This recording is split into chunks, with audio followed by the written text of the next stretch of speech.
Good morning class. आज हम अपनी नई यूनिट शुरू करने जा रहे हैं, that is structure of atom. तो इसके बारे में मैं अगर आपको थोड़ा सा ब्रीफली बताऊं कि हम क्या पढ़ेंगे इस चैप्टर के बारे में, तो सबसे पहले जैसे आपको पता है कि मैटर जो होता है, पदार्थ जो होता है, कोई भी चीज़ होती है जो स्पेस घेरती है, जो मास रखती है और जो अपने 5 सेंसेस से हम महसूस कर सकते हैं। तो जो ये मैटर होते हैं ये बहुत बहुत बहुत बहुत छोटे जो कण होते हैं उनसे मिलकर बने होते हैं, जिनको हम बोलते हैं एटम।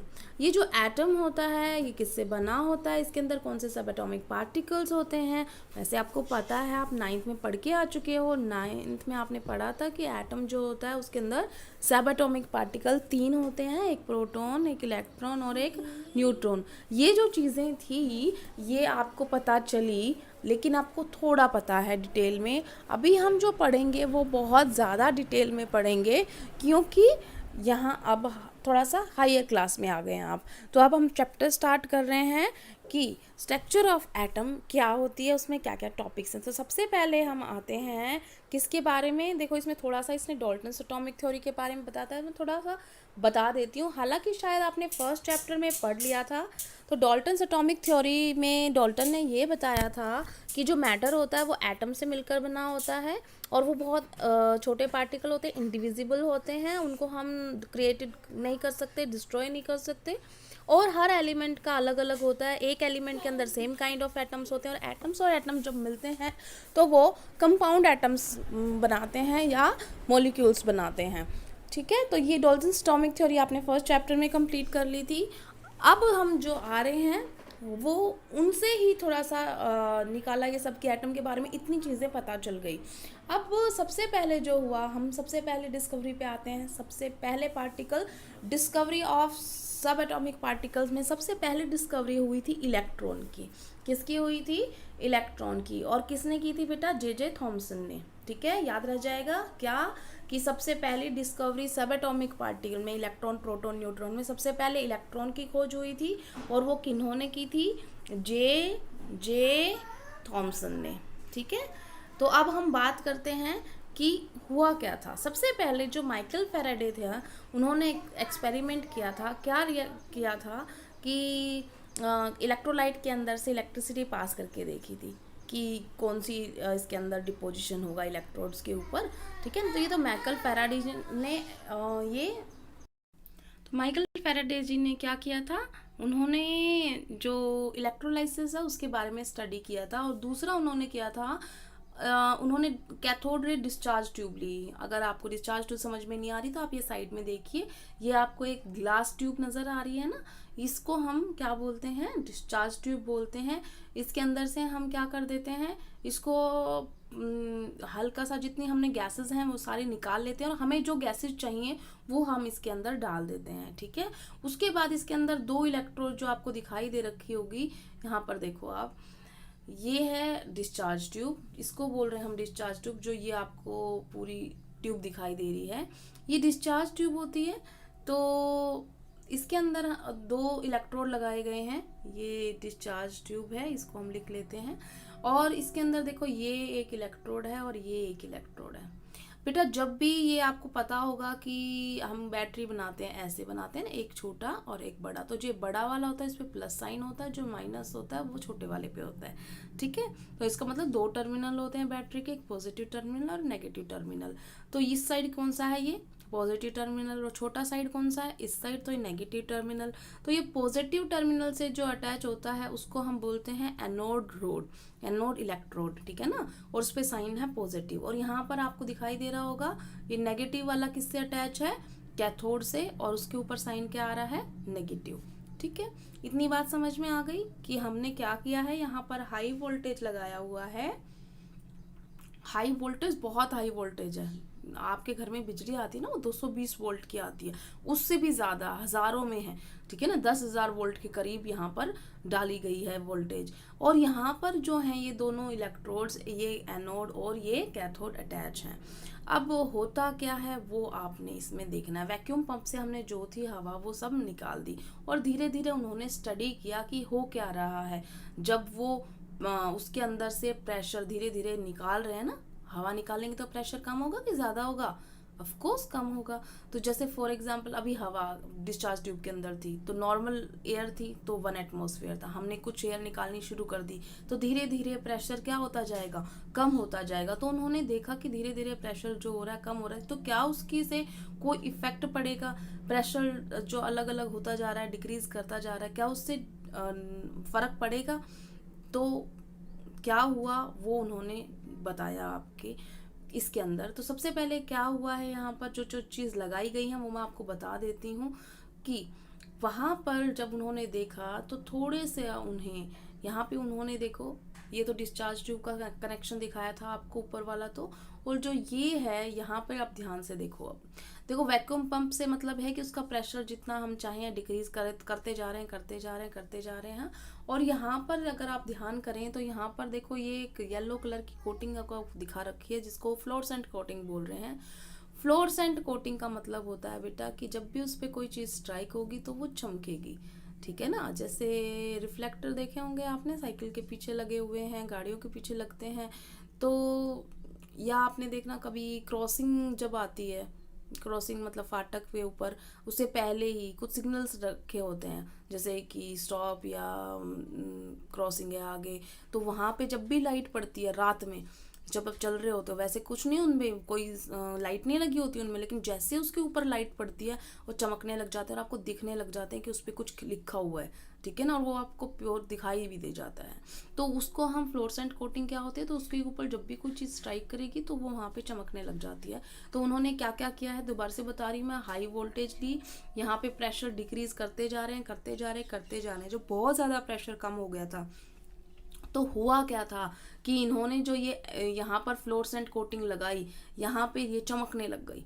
इसका मतलब बहुत हाई वोल्टेज पे और जब बहुत ज़्यादा प्रेशर कम हो गया था तो वो फ्लोरेसेंट कोटिंग जो है वो ग्लो करने लग गई थी, चमकने लग गई थी। तो उन्होंने ये कंक्लूजन निकाला, क्योंकि चमकेगी तो जब जब सामने से कोई चीज़ आएगी। ये बात समझ में आ रही है आपको। फॉर एग्जाम्पल जो क्रॉसिंग पे आपको सिग्नल दिखाई दे रहा था, जो सिग्नल था उसकी गाड़ी कहाँ थी, आपकी गाड़ी बिल्कुल अपोजिट में थी ना। तो अगर ये यहाँ पर चमक रहा है इसका मतलब आने वाली चीज कहाँ से आई है, सामने से। और सामने कौन बैठा था, कैथोड बैठा था। तो इसका मतलब उसने जो साइंटिस्ट थे उन्होंने ये कंक्लूजन निकाला कि यहाँ से कुछ रेज निकल रही हैं कैथोड से और वो यहाँ पर स्ट्राइक कर रही हैं, कि जब हम प्रेशर बहुत ज़्यादा कम कर रहे हैं और वोल्टेज जब बहुत ज़्यादा हाई करते हैं तो कोई रेज निकलती हैं, कैथोड रेज, ठीक है। तो उन्होंने कैथोड रेज की डिस्कवरी कर ली। अभी कैथोड रेज क्या हैं, क्या कर सकती हैं, तो इनकी प्रॉपर्टीज भी हमने स्टडी की। तो कैथोड रेज की प्रॉपर्टी में सबसे पहले जो आया वो ये आया कि कैथोड रेज जो होती हैं वो सबसे पहले यहाँ पर इलेक्ट्रिक फील्ड लगाया गया। अगर यहाँ पे कहीं शो कर रखा हो तो मैं दिखा सकती हूँ, नहीं शो कर रखा, चलो कोई बात नहीं, हम एक एक करके उसका रिजल्ट जो है वो लेके आते हैं। सबसे पहले उन्होंने क्या बोला है वो देखो, the cathode rays start from cathode and toward move towards anode. ये तो मैंने पहले ही बता दिया आपको कि वो जो चमकने का स्टाइल उसका देखा, उससे वो उन्होंने ये समझा लिया अपने आप को, ये कंक्लूजन निकाल लिया कि कैथोड से निकल रही हैं, सामने से निकल रही हैं, तो कैथोड रेज से ही आ रही है, इसीलिए उनका नाम जो रेज का वो कैथोड रेज डाला गया।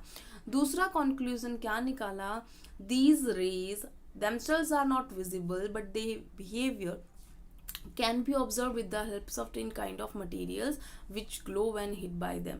ये तो आपको अभी फ्लोरेसेंट का जो एग्जांपल बताया था वो इसी से बताया था कि आपको उसको दिखाई नहीं दिया था कि कुछ हो रहा है, दिखाई नहीं दे रहा, लेकिन जब वो किसी चीज़ पे टकराती है इसका मतलब इनविजिबल है, वो दिखाई नहीं दे रही, बट फ्लोरेसेंट पे जब टकराएंगी तो वो ग्लो कर देती है, ठीक है। तो इसका मतलब क्या है, इसका मतलब ये है कि वो स्ट्राइक कराई जा सकती हैं, और अगर फ्लोरेसेंट के ऊपर टकराएंगे तो हमें ऑटोमेटिकली वो ग्लो करती हुई दिखाई दे जाएंगी।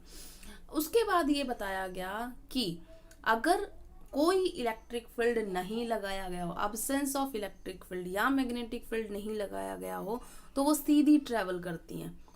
इसको उन्होंने कैसे मतलब कंक्लूजन निकाला, इन्होंने फिगर पॉइंट 2.2 दे रखा है, अगर है तो यहाँ पर ये 2.1 है, तो कोई शेडो कास्ट करनी चाहिए उसे, कोई डायग्राम दिखाई नहीं दे रहा हमें 2.2 का, ये 2.2 है,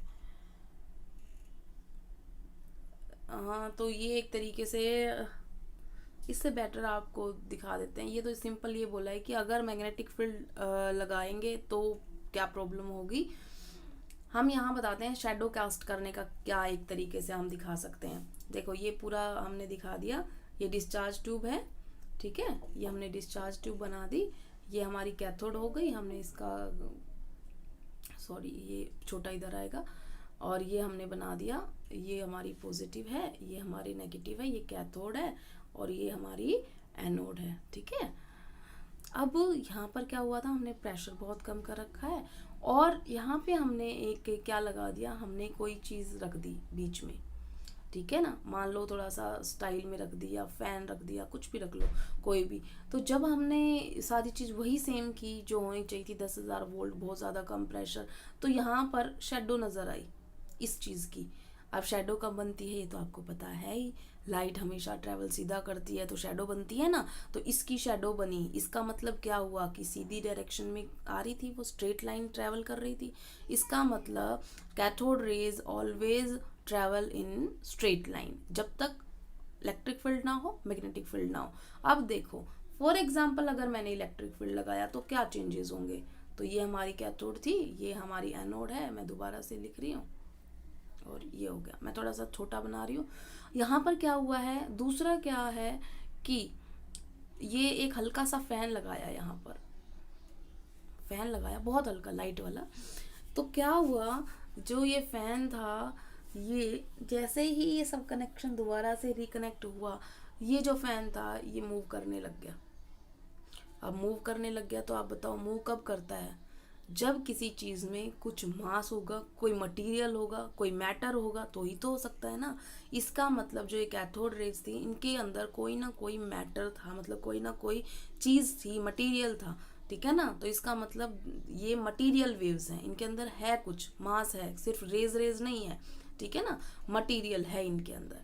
तो अब इसके बाद ये भी बात कंक्लूजन निकाल लिया कि इनके अंदर कुछ होता है, मटेरियल है ये, तो मटेरियल वेव्स होगी। उसके बाद क्या किया, हमने इलेक्ट्रिक फील्ड लगाया, ये दोबारा से मैं कर रही हूँ, ये हमारा कनेक्शन नेगेटिव, ये पॉजिटिव प्लेट के साथ। अब यहाँ पर क्या किया, यहाँ पर एक इलेक्ट्रिक फील्ड और लगाया गया। अब इलेक्ट्रिक फील्ड लगाया यहाँ पर देखो, तो इलेक्ट्रिक फील्ड लगाया तो ये मान लो हमारा पॉजिटिव है टर्मिनल और ये है नेगेटिव टर्मिनल। जब इलेक्ट्रिक फील्ड लगाया और यहाँ पर फ्लोरेसेंट दोनों साइड लगा रखे कि अगर ये मुड़े तो हमें पता चल जाए, और यहाँ पर भी लगा रखी है फ्लोरेसेंट। देखो अगर वो सीधी जाएगी तो ये वाली चमकेगी, ठीक है ना, ये वाली चमकेगी। अगर वो सीधी जाएंगे उसको कोई फर्क नहीं पड़ा इलेक्ट्रिक फील्ड से, लेकिन अगर उसको इलेक्ट्रिक फील्ड से फर्क पड़ा तो वो किसी साइड मुड़ी, तो जिस साइड भी मुड़ेगी वो वाली चमकने लग जाएगी। तो जब इलेक्ट्रिक फील्ड लगाया तो जो सारी की सारी कैथोड रेज थी वो यहाँ पे आने लग गई। इसका मतलब कौन सी प्लेट की साइड वो अट्रैक्ट हुई, पॉजिटिव प्लेट की साइड। तो ये अनुमान लगाया गया कि कैथोड रेज जो होती हैं वो नेगेटिवली चार्ज्ड पार्टिकल से मिलकर बनी होती हैं, क्योंकि वो पॉजिटिव प्लेट की साइड अट्रैक्ट हुई हैं, और पॉजिटिव की साइड कौन सा जाएगा, अपोजिटली चार्ज नेगेटिव आयन जाएगा। तो इसका मतलब कैथोड रेज के ऊपर ये माना गया कि इनके अंदर जो पार्टिकल्स हैं वो नेगेटिवली चार्ज्ड पार्टिकल हैं। इतनी बात समझ में आ गई। तो हमने यहाँ तक कर लिया कि in the presence of electric और मैग्नेटिक फील्ड बिहेवियर जो था कैथोड रेज का वो क्या था, नेगेटिवली चार्ज पार्टिकल सजेस्ट किया गया कि कैथोड रेज जो होती हैं वो नेगेटिवली चार्ज पार्टिकल हैं, और इनको क्या नाम दिया गया था, इलेक्ट्रॉन, ठीक है। उसके बाद ये बोल रहे हैं the characteristic of cathode rays do not depend upon the material of the electrodes and nature of the gas present in the cathode ray tube. इसका मतलब क्या है, इसका मतलब ये है कि आपने जो अभी यहाँ पर मैंने बताया था कि गैसेस कम करते जा रहे हैं, कम करते जा रहे हैं, और जो भी हमें गैस थी वो रखनी थी वो रखते जा रहे हैं। तो ये कैथोड थी, ये हमारी एनोड है। तो यहाँ पे मैं क्या कहना चाह रही हूँ कि मान लो पहले हमने लिखी थी थोड़ी बहुत ऑक्सीजन रखी थी, ठीक है, तो भी वही वाला इलेक्ट्रॉन्स बन रहे हैं, वही कैथोड रेज बन रहे हैं। और अगर जब हमने इसको हटा के मान लो हमने हाइड्रोजन रखी तो भी वही सब बन रहा है जो पहले बन रहा था। हमने फिर नाइट्रोजन रखी, फिर भी वही कैलकुलेशन आ रही है जो बाकी दो में आई थी। तो इसका मतलब क्या है कि हम यहाँ पर कोई गैस बदल दें कोई फर्क नहीं पड़ रहा, हमने इलेक्ट्रोड का मटेरियल चेंज कर दिया, मान लो कभी कॉपर ले लिया, कभी प्लैटिनम ले लिया, कभी ग्रेफाइट ले लिया, उससे इनको कोई फर्क नहीं पड़ रहा, हमेशा कैथोड रेज जो आ रही हैं वो क्या आ रही हैं, वो सेम वैसे ही बन रही है। इसका मतलब कैथोड रेज जो करेक्टरिस्टिक्स है, जो उसके अंदर इलेक्ट्रॉन्स हैं जो बने हुए हैं जिनकी वजह से कैथोड रेज बनती हैं, वो हर एक में होते हैं, क्योंकि हर एक के लिए वही सेम कंडीशन आ रही है। इसका मतलब उन्होंने क्या कंक्लूजन निकाला, जो मेन कंक्लूजन निकाला वो ये निकाला कि इलेक्ट्रॉन जो होते हैं, क्योंकि किसी के अंदर चेंज नहीं हुआ, सबके अंदर वही चीज़ बनी है, तो इसका मतलब हर मैटर जो होता है उसके अंदर इलेक्ट्रॉन्स प्रेजेंट होते हैं। तो इलेक्ट्रॉन जो होता है basic constituent of the fundamental particle of all the atoms, ठीक है ना, कि उसके अंदर फंडामेंटल सब एटॉमिक पार्टिकल होगा, एटम के अंदर बेसिक कॉन्स्टिट्यूएंट होगा। तो आज हमने किया है इलेक्ट्रॉन के बारे में। जे थॉमसन के बारे में हमने बोला कि जे थॉमसन ने डिस्कवरी की। बेटा फैराडे ने जो किया था वो सब कैथोड रेज के बारे में किया था। एक्चुअल में जो उन्होंने जे थॉमसन जी थे, उन्होंने क्या किया था, charge by mass ratio calculate की थी उन्हें, और एक मेथड भी था oil drop method, Mulliken oil drop method, जिसकी वजह से उनके ऊपर चार्ज निकाला गया था। देखो ये दिखाया भी है। ये दो चीज़ें हैं, चलो ये हम कल करेंगे, थोड़ा ज़्यादा हो जाएगा आपके लिए। आज के लिए इतना ही, चार्ज टू मास रेशियो और चार्ज ऑन द इलेक्ट्रॉन्स ये हम कल करेंगे। आज के लिए इतना ही। Thank you class.